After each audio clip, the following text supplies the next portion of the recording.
This is the third video for chapter 5.3, example number 4, early payments.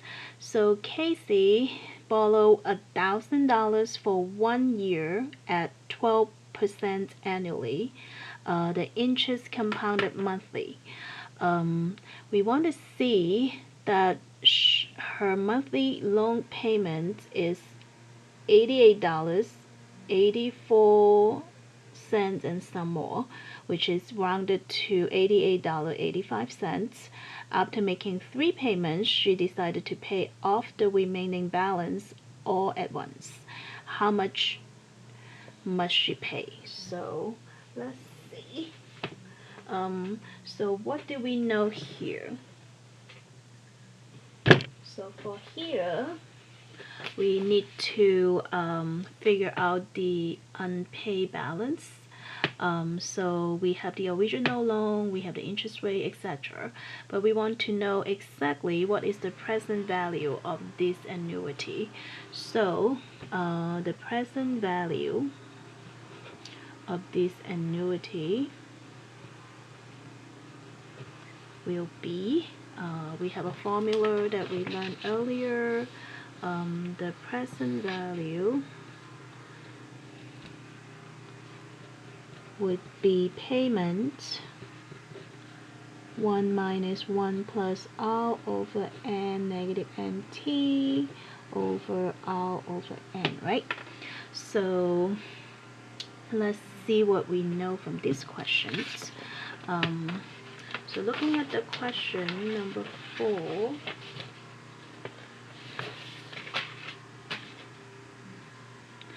we know she borrowed $1,000.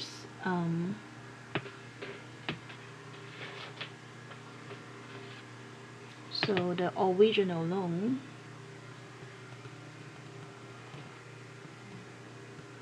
equal to $1,000. So we're not going to use that because we want to know the present value of the loan.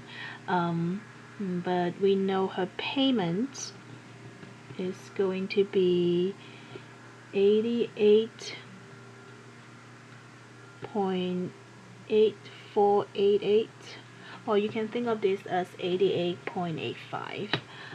They rounded it, so either number should be okay to use. And she'll be making payments. She did it how many times? 3 times. So she did it 3 times, but the interest rate is 12%, which is 0.12, and she made 3 payments. What else do we know? If it's a monthly payment, it means that N equal to 12, right?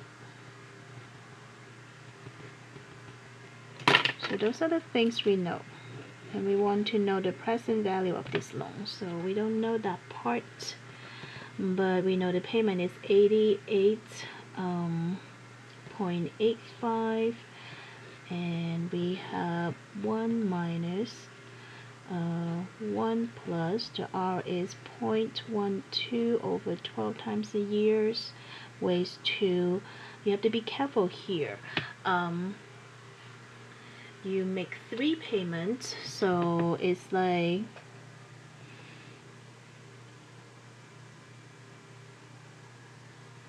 instead of like 12 here, so it was supposed to be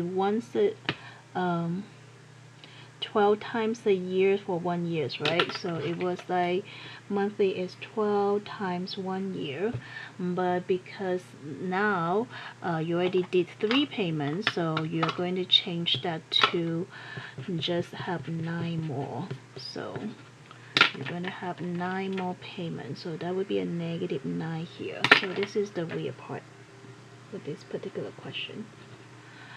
Because you already make 3 payments, so instead of negative 12 times the years for 1 year, you already did 3, so it's 9 remaining payments.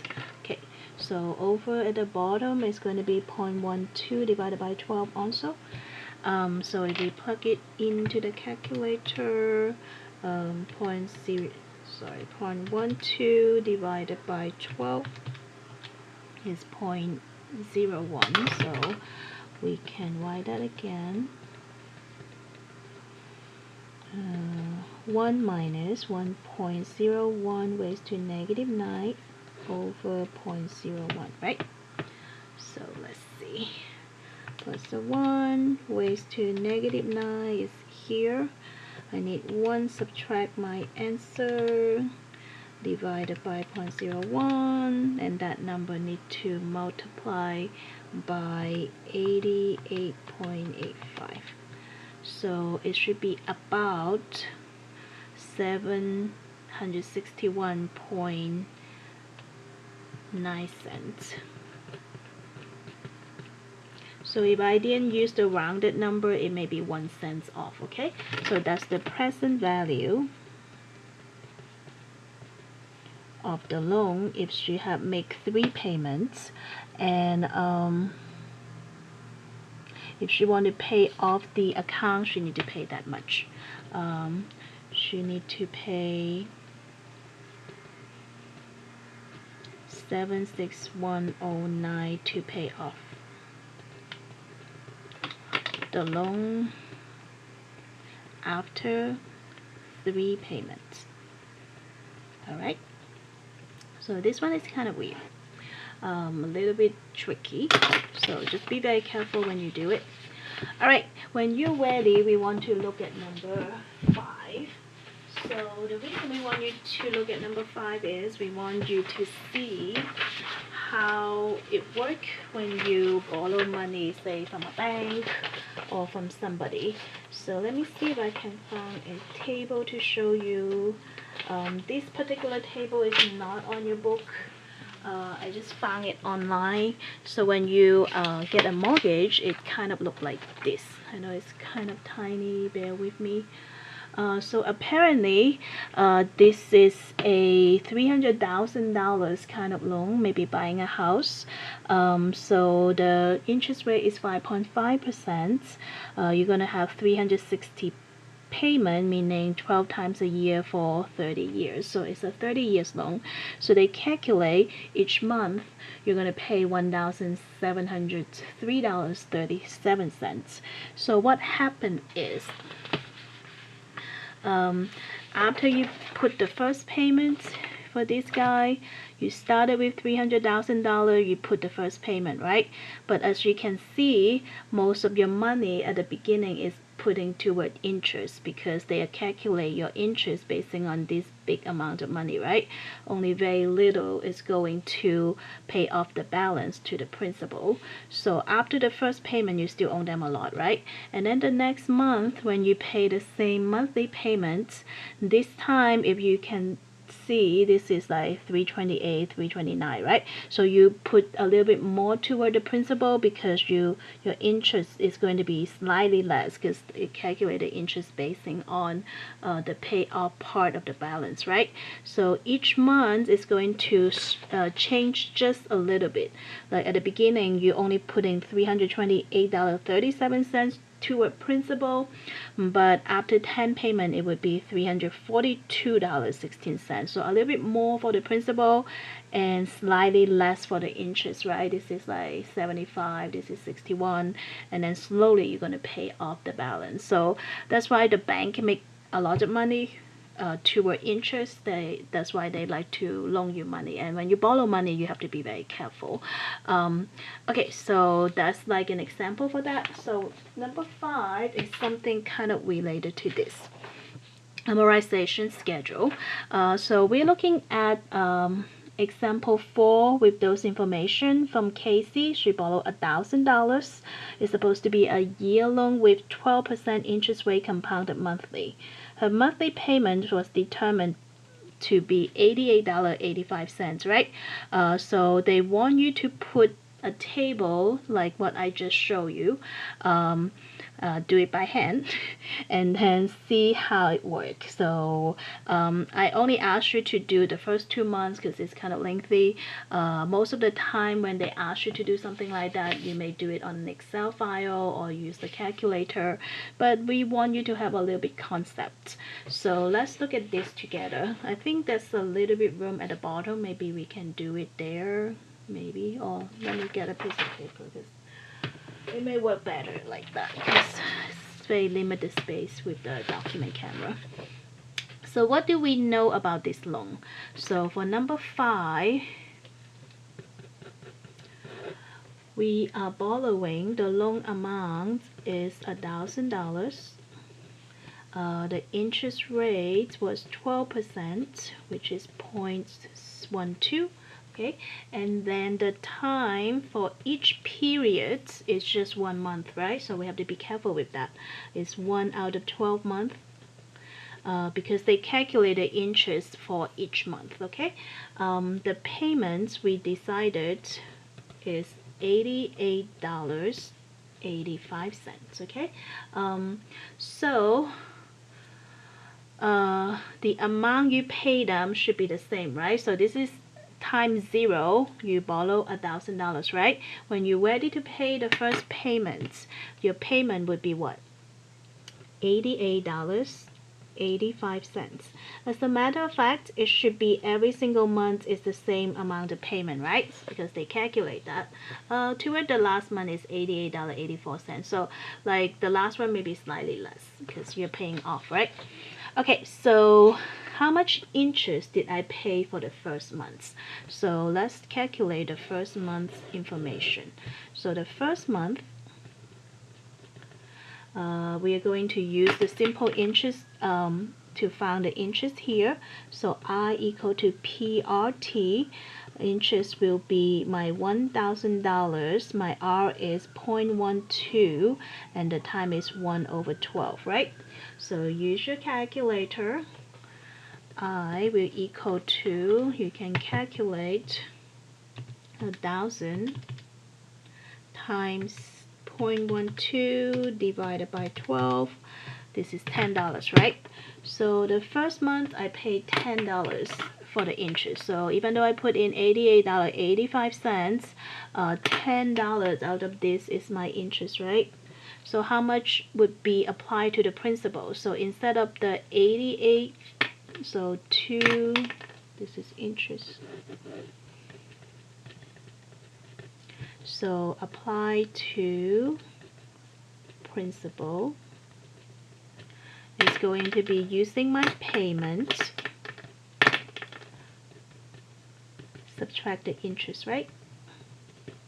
So I have 88.85 subtracting $10, so the answer would be 78.85 to the principal, right?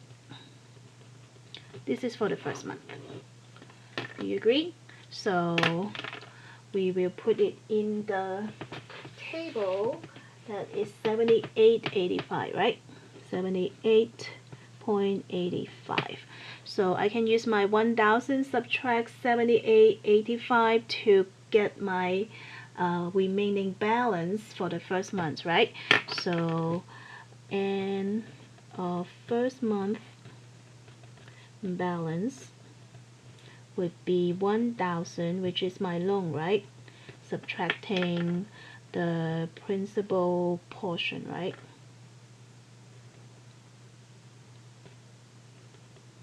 Which is 78.85. So 1,000 subtracting 78.85 is what? So I still owe them $921.15. So we have $921.15, right? Are we okay with this part? So it's kind of tedious, but it's doable. And I'm gonna just make you do 1 more month because I know the process is kind of like tedious. So the next month, so for the second month, now my loan amount is what? the loan balance is going to be 921.15, right? And using that, I'm going to need to calculate my interest, right? My R is still 0.12, my time is still 1/12, right? 1/12 of a month. So the interest for the second month is going to be I equal to PRT. So if you want to go ahead and find the interest, find the portion for the principal, and find the balance, and then pause the video and come back and check with me. When you're ready, that would be 921.15 times 0.12 times 1/12. So 921.15 divided by 0.12, I'm sorry, multiplied by 0.12 divided by 12. So you should have the interest is going to be $9.21, right? So this is the interest for the second month. So we can go back to the table and fill out the interest for the second month, right? So that's going to be $9.21, and then the portion for the principal is going to be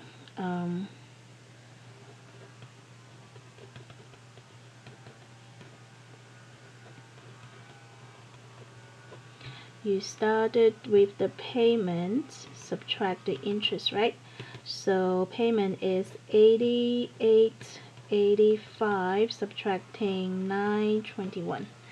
So 88.85 subtracting 9.21 is 79.64 cents. So the portion go to the principal is $79.64 for the second month. So put down my table. So second month, $79.64. So the interest go down a little bit. The money going toward the principal go up a little bit. And then I need to use this number, subtract this number to get the balance, right? So the remaining balance for the second month is going to be your 921.15, subtracting the part go to the principal. 921.15, subtract that, I will get 841.51, right? So that's your balance in the account, 841.51. All right, so that's how this works. I know the process is a little bit tedious, but that's how that works for a lot of the long amortization type of problem. All right, if you have questions, please feel free to email me. I will try my best to help you.